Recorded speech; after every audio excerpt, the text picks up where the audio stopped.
On the agenda tonight, we're going back to 1998. We're going to be taking a look at Luciano Pavarotti and James Brown, and they're going to be performing It's a Man's World.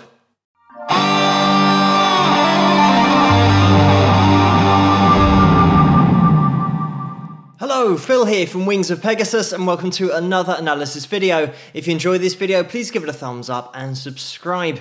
So I'm just going to edit this bit in here. Unfortunately, the video's been blocked on copyrights, so you guys know the drill. I'm going to put the link to the original performance video in the description below and also pin it to the top of the comments section. Go to those links, watch the video, and then come back here for the analysis, and I'll see you guys in the comments section.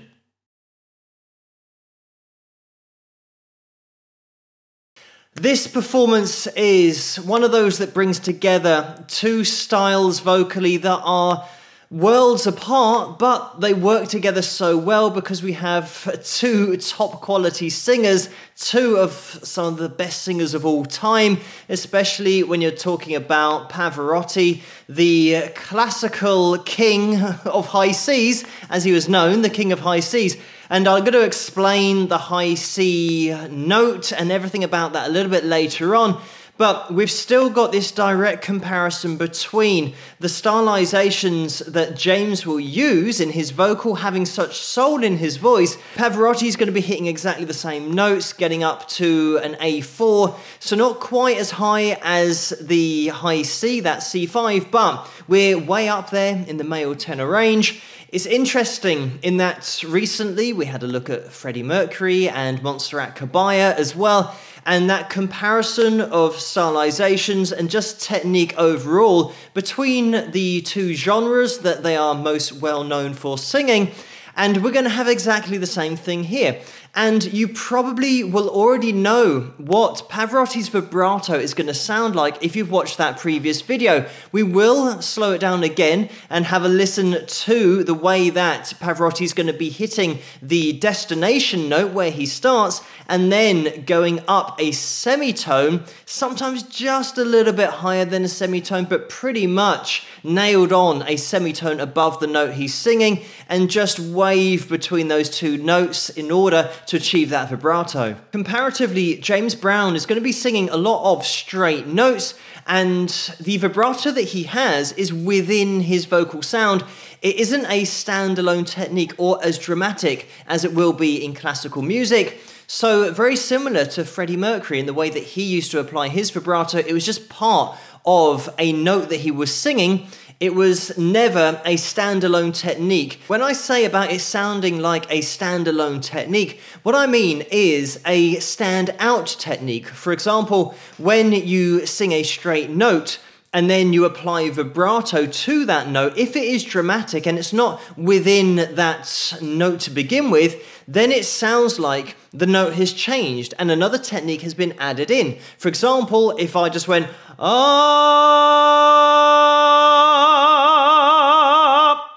and I started to apply vibrato, you can definitely hear that change from the straight note to the vibrato. You can hear when the technique has been applied.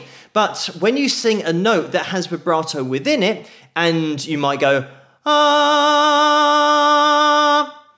there is a tiny bit of vibrato in that note, but it's by far not as dramatic as when it's applied in a classical way, going up a semitone above the note. So you've got those two different applications of vibrato. The second one that I did there is very much mainstream, and you'll hear it a lot in pop music. It's not dramatic at all, whereas the first version is definitely a classical vibrato. So I have queued the video to a point where we're going to be looking at James Brown's delivery and his application of vibrato or lack thereof, and then we're going to compare that to Luciano afterwards. So let's have a little listen to this. Like my Bible said, Noah made the ark. This is a man's world.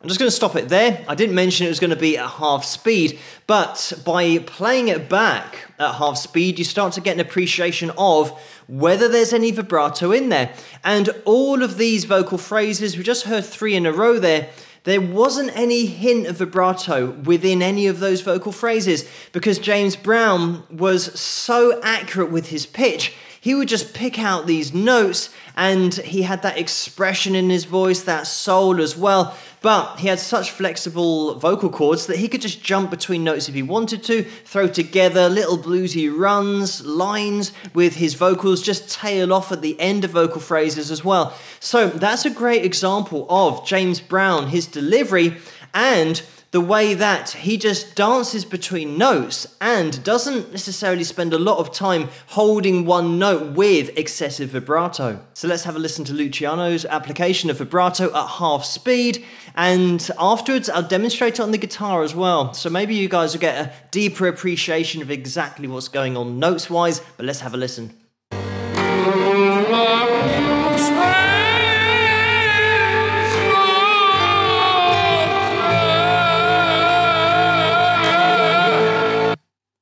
And there we have it. So the vocal line we've got is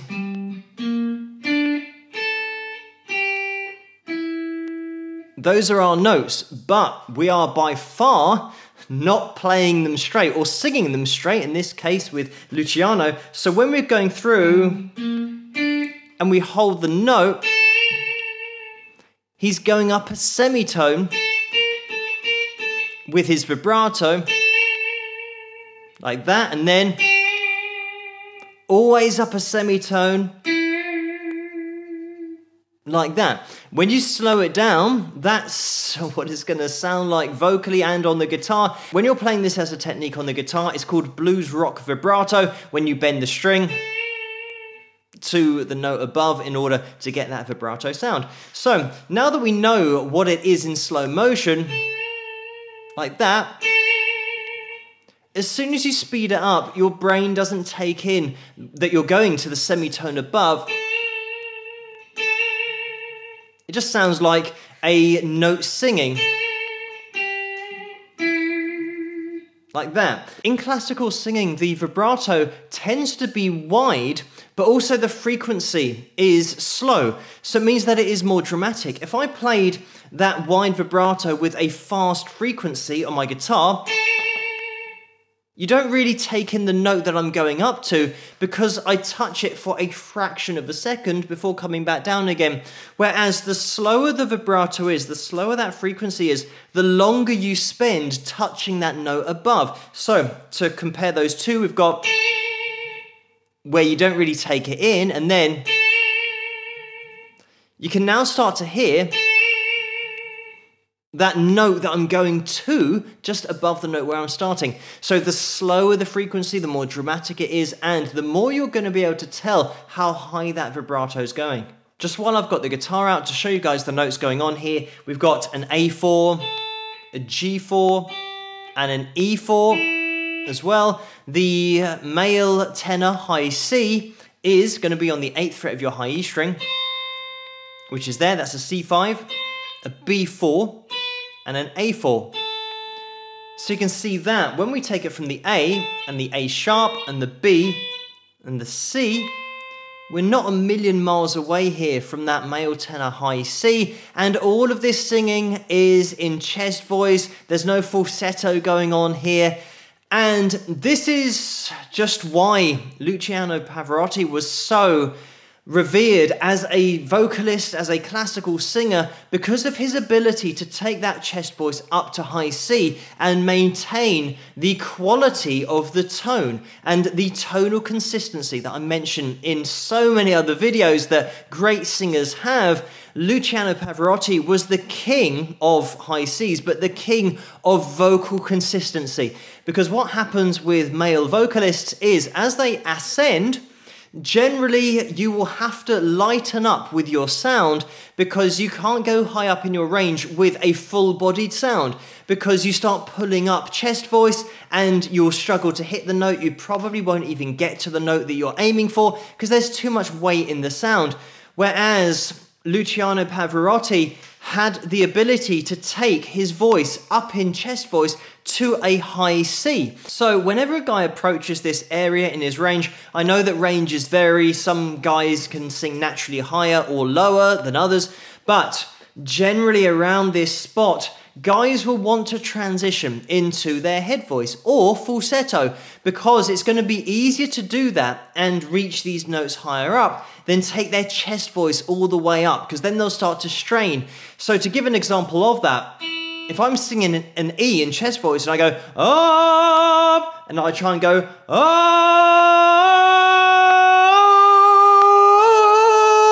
I'm starting now to have to try and reach for the notes as I'm getting up to a G sharp 4 because I'm keeping it all in chest voice. Whereas if I went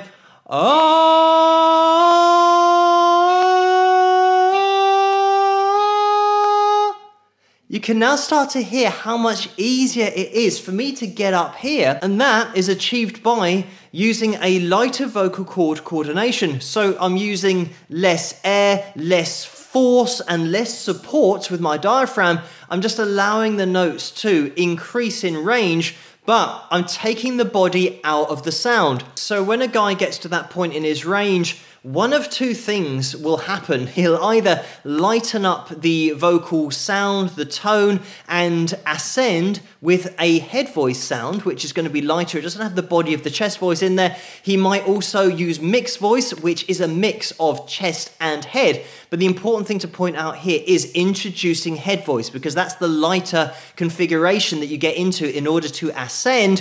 And the other thing that will happen is that vocal flip, that yodel, or a total break off into falsetto.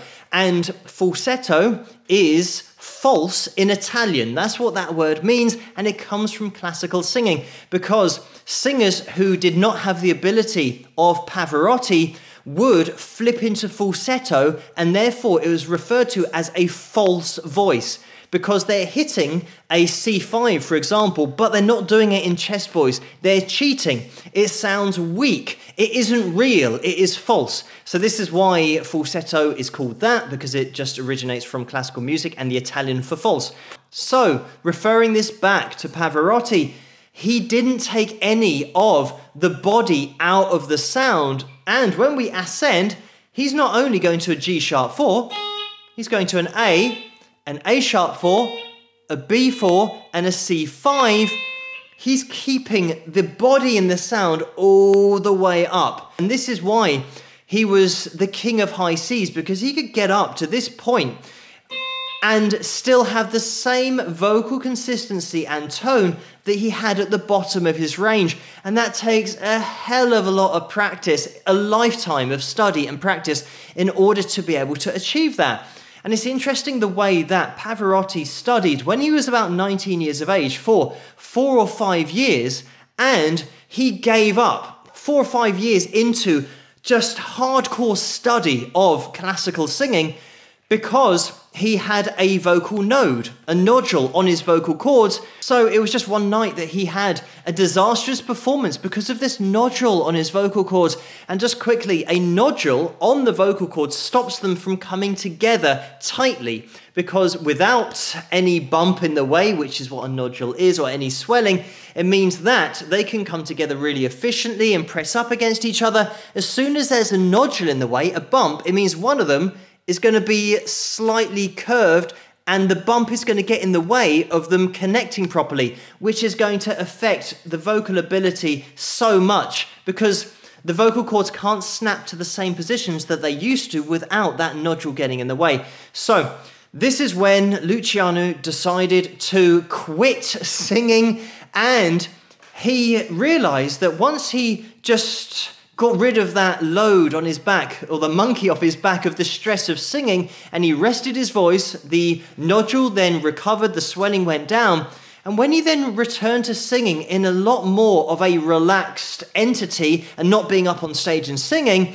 and having to do show after show, night after night, he then accessed all of the notes higher up in his range with his chest voice. His vocal cords somehow worked it out, and his brain worked out how to use the vocal cords most efficiently to keep the same chest voice going up higher in his range.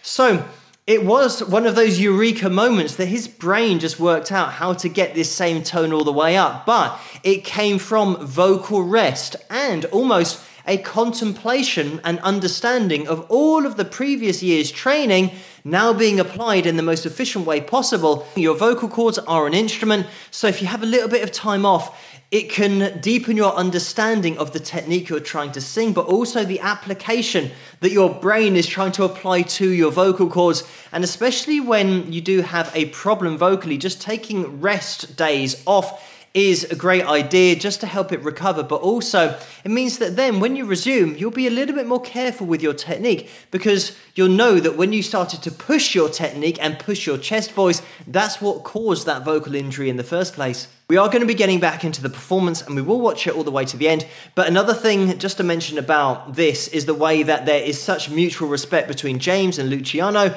They know that hitting consistent A4s in chest voice takes so much practice and dedication to the art of singing. And you can see that in their interactions, the way that James just applauds when Luciano finishes a vocal phrase. And also, just to throw in there that I think James Brown would have been about 65 years of age here, and Luciano 63 years of age. So as vocalists start to age, the vocals are so difficult to keep, especially around this top end of a vocalist's range, but they've still got it, they still nail it. But let's get back into this performance. And then at the end, we'll look at the range and I'll get a little piano up on screen so you guys have a little reference point for where a C5 is, where an A4 is, etc. That last A4 that Luciano hit, full-bodied in chest voice, that is just the encapsulation of his ability to take that chest voice so high up in his range, and at the age of 63 here, just nailing that note dead on.